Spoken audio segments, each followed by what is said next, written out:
首先我係 Eddie 啦，係數碼港嘅工程總監，咁亦都係城市大學嘅客座教授。咁首先就好歡迎兩位講者啦，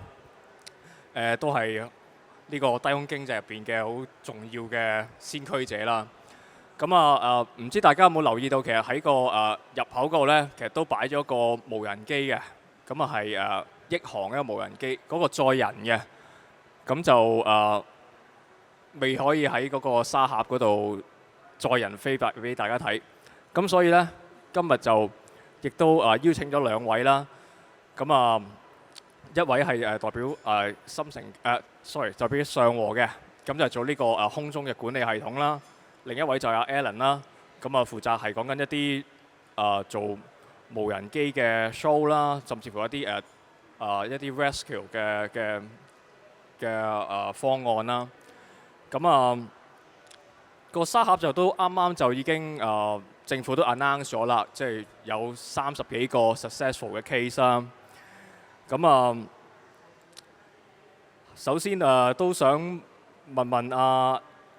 Alan，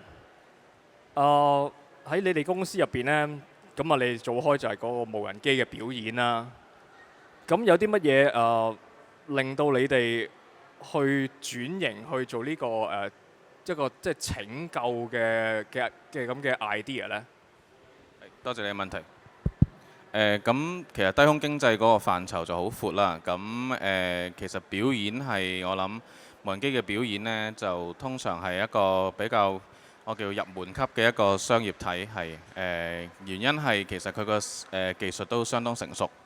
咁而大眾嘅接受度呢，亦都係比較容易去接受嘅，因為佢喺個視覺效果上面啦、宣傳啦，同埋叫做娛樂性上面呢，係比較豐富。咁其實無人機嘅應用範疇都好廣嘅。咁我哋其實亦都係一直睇住呢個叫做搜救嘅呢個市場。咁呢個市場其實都係我哋覺得係相當大啦。相當多個痛點先。首先佢嗰個基礎設施個覆蓋範圍同埋佢個靈活性、準備性個要求都係好高嘅。其實因為你可以想像下係一個野外要做搜救或者山火要做搜救嘅時候，佢需要嘅配備、佢需要嘅資源其實係大超過咗無人機表演呢個商業嘅個模式嘅，係啦。咁我哋覺得一方面就係呢個世界真係每一個季度都有一個好大嘅火災啦，亦都係有啲比較大嘅自然災害啦。咁我哋覺得呢個係一個非常大嘅痛點，我哋想去挑戰呢一個痛點嘅。其實有個跟進嘅問題嘅嗱，首先頭先阿 Alan 都提過啦，就喂有個基礎嘅設施，咁所以陣間我會問阿 Jacqueline 嘅，因為佢嘅基礎設施上面就係一個佢哋有啲好完善嘅配套。咁但係我想問一問阿 Alan，喺嗰個拯救嗰方面嘅呢個咁嘅idea 啦，其實有冇一啲內地有冇啲參考嘅嘅項目可以借鏡喺香港嗰度用到嘅咧？或者其實你哋呢個咁嘅 idea 係有邊啲地方其實都用緊，你哋可以share 俾我哋嘅咧？首先如果係山火拯救啦，咁其實好多嘅而家嘅無人機嘅其他技術公司做緊嘅就係一啲叫做早期嘅偵測、實時嘅播放啦，同埋或者係路線規劃等救火嘅地面嘅人員呢，可以更加有效咁樣去撲熄嗰個火，同埋減低人命傷亡啦，提高個效率係啦。咁而講係一個叫做low rise to high rise， 即係低層到高層嘅 building 嗰陣時呢，就亦都有一啲無人機公司呢，就以噴水槍啦、噴嗰啲滅火嗰啲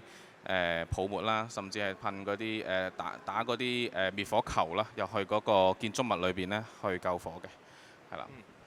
好，咁大家都應該都聽得好清楚嘅。咁係啦，頭先阿 Alan 都提到基礎設施，咁所以就唔可以唔問一問阿 Jacqueline。咁而家其實喺內地啦，嗰個低空經濟啊、無人機嘅發展，其實大家都見到好快啦。咁你首先可唔可以分享一下，其實尚和，我諗尚和可能喺香港嚟講都大家唔係真係咁熟悉啊。咁但係以我所知，其實你哋喺無論喺內地啦，或者喺香港，其實都做咗好大量嘅工作。咁你可唔可以分享一下，其實你哋嗰個成果俾大家聽一聽呢？多謝多謝，俾我哋一個機會喺度介紹自己啦。尚和科技咧係2018年就開始喺呢個低空經濟嗰度佈局㗎啦。其實喺整個大灣區，其實我哋已經有32個起降點，好多人都唔知嘅，咁同埋有900幾條航線。尚和科技，咁喺呢啲基礎設施嘅基礎上呢，咁我哋喺19年開始就研發一個智能嘅管理系統，去管住呢個空域，究竟佢係應該點樣樣喺安全嘅、有秩序嘅狀態下進行一個運行。咁我哋好榮幸咁樣呢，23年呢就獲得珠海市政府嘅嗰個採購。咁所以咧，我哋喺24年呢6月30號就喺珠海市上線咗1.0版。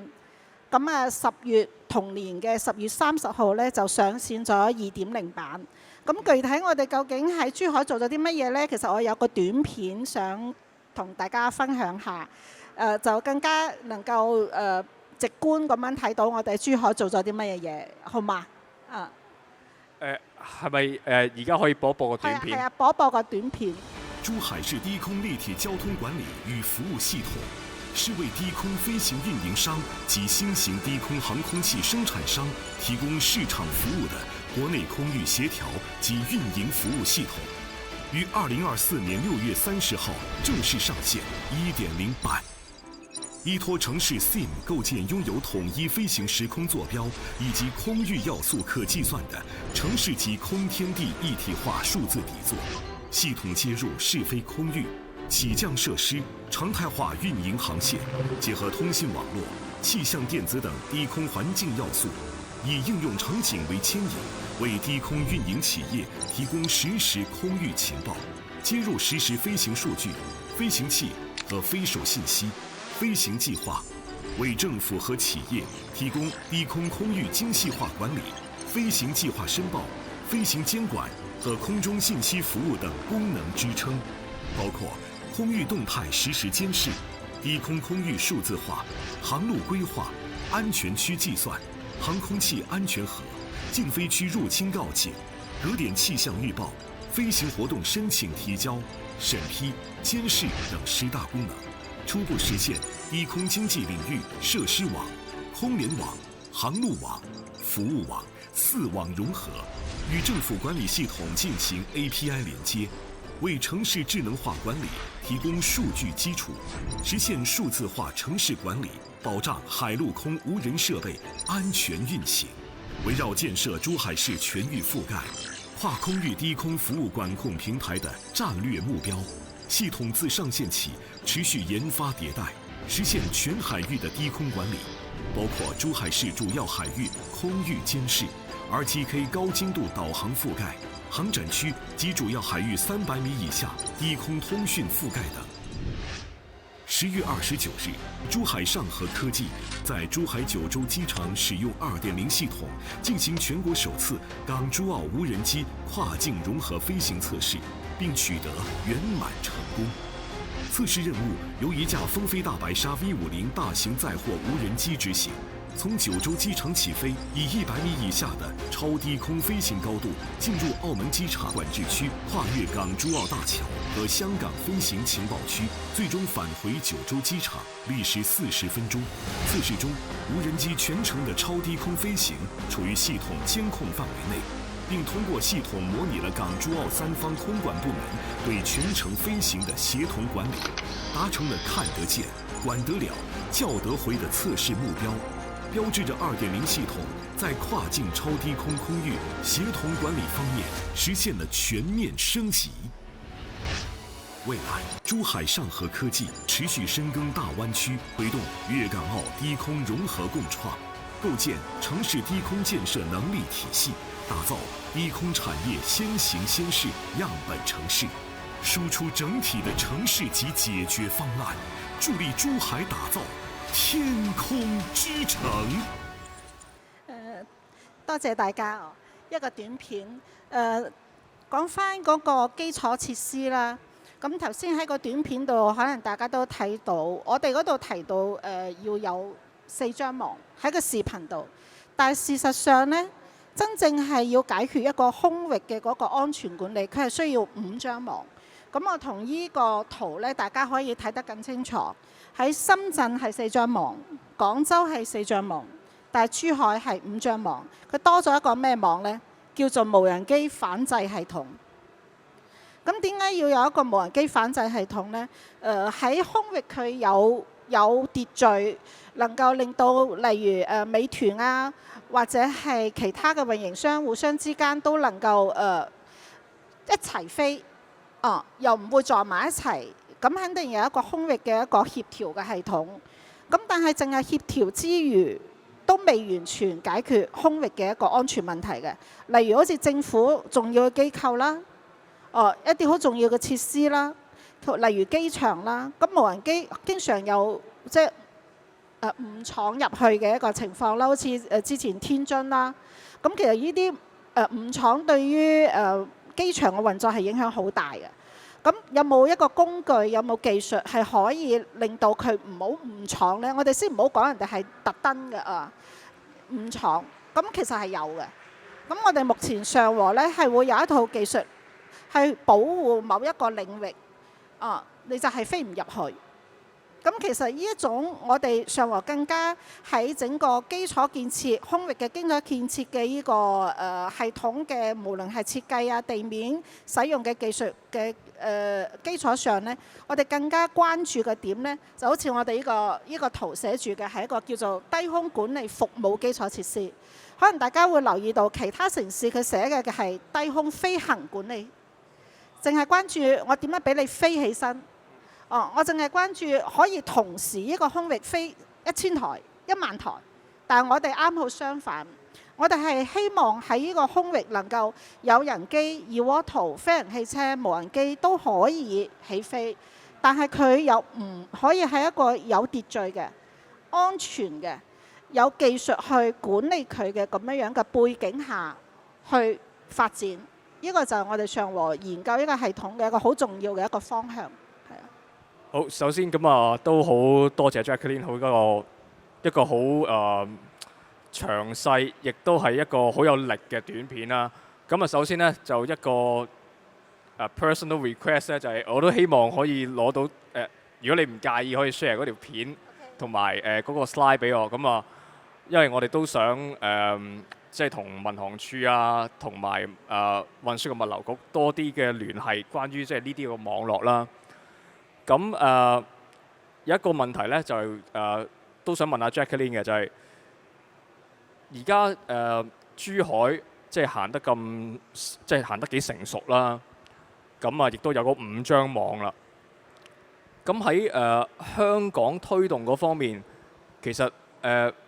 你哋有冇遇到啲咩特別嘅難題啊？或者你哋想政府點樣去幫助到你哋？同埋或者喺嗰個資金籌集嗰方面，你哋又有冇啲咩嘅諗法嘅呢？有嘅，其實首先香港呢喺嗰個地理環境上同珠海係好類似，都係好多海島。咁所以喺低空嘅應用場景上呢，係有好多可以參考嘅。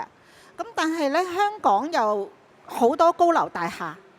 所以喺城市入邊飛個難度呢係好大嘅。咁所以可能大家有啲身邊朋友，可能你哋都關注到呢，我哋同香港大學呢都準備係有一個實驗室，係要都喺數碼港啟動嘅。咁我哋研究一個重點就係點樣解決喺咁多高樓大廈嘅環境下，無人機要點樣飛？其實佢要解決嘅好多嘅技術難度呢，係要大好多。所以喺而家呢個條件下呢，我哋嘅建議就係先飛海島，參考珠海嘅經驗，喺海島上應用。咁如果喺城市上呢，係需要更加多補充一啲更加多新嘅技術去做支撐嘅。咁呢度就係回應翻你話有冇資金上嘅需求呢？肯定有嘅，因為研發係好燒錢嘅。係啊。好，咁啊都要嗱頭先就講咗嗰個珠海嗰個建設網嗰5張網，亦都講咗即係話其實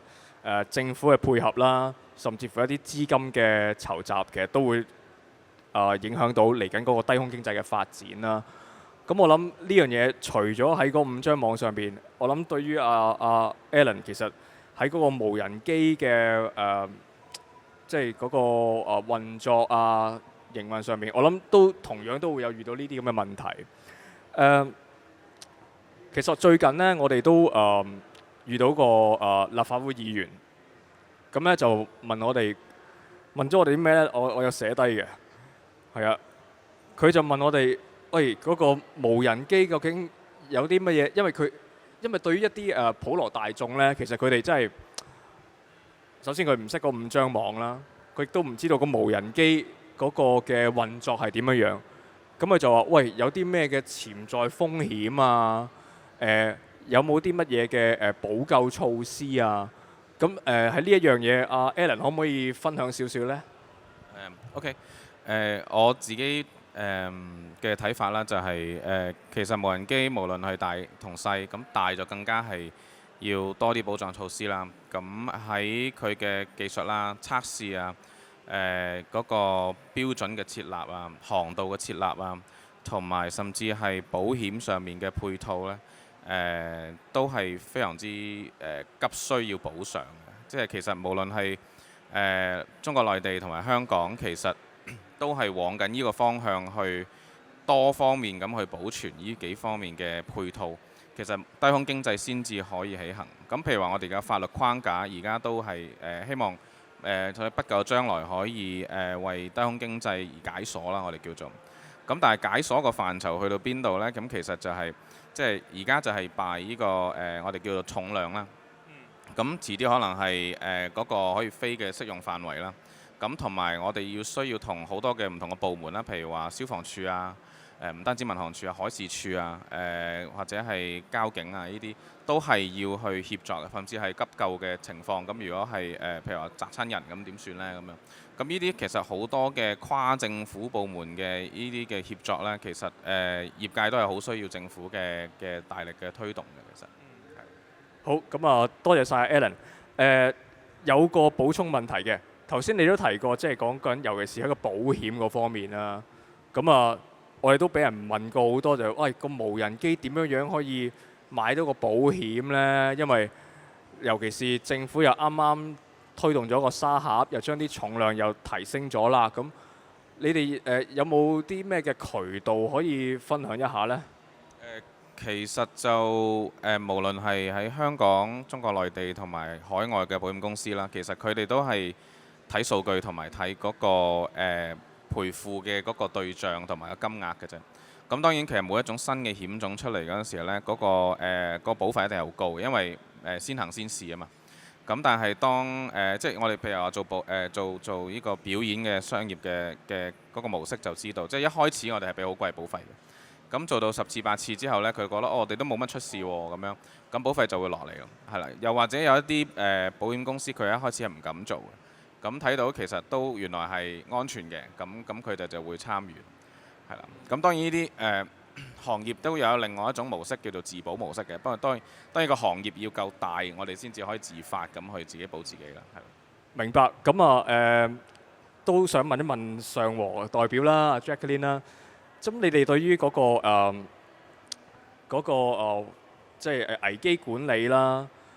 或者係對於嗰個補救措施啊、保險嗰方面啊，其實喺嗰個基礎設施嗰5張網上邊，其實又起到啲咩嘅作用呢？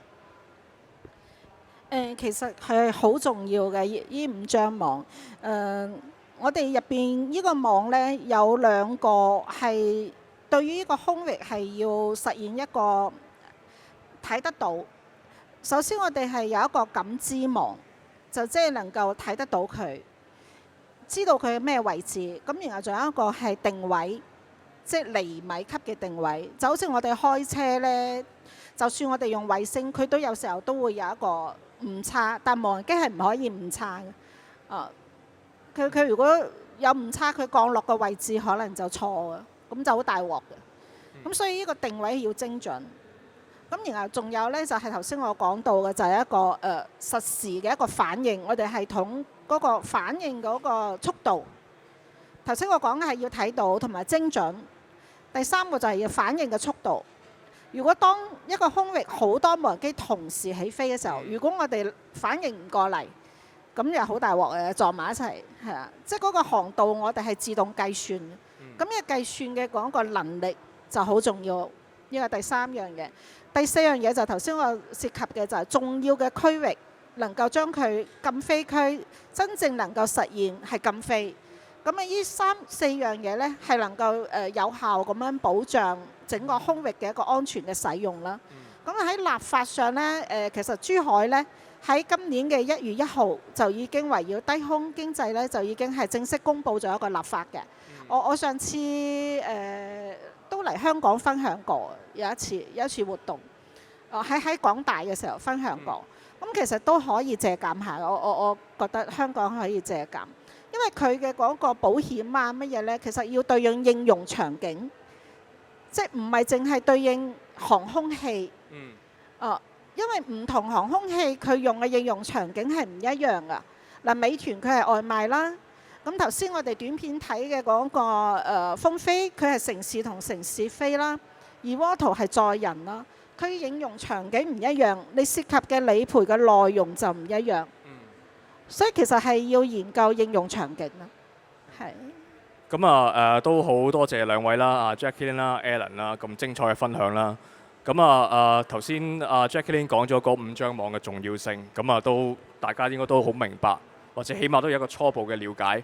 咁Alan 嗰方面一啲實質嘅無人機嘅應用，咁亦都講過一啲關於拯救啦。咁尤其是其實消防局其實都聯絡過我哋，就話都有興趣做一啲拯救嘅措施啊。咁我諗我之後咧都要聯絡翻兩位專家，即係無人機嘅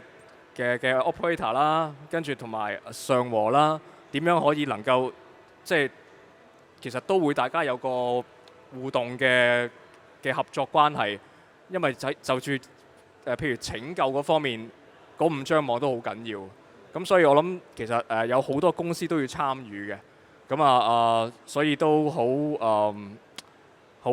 期望可以同兩位繼續合作，咁喺唔同嘅地方可以用到呢個低空經濟啦。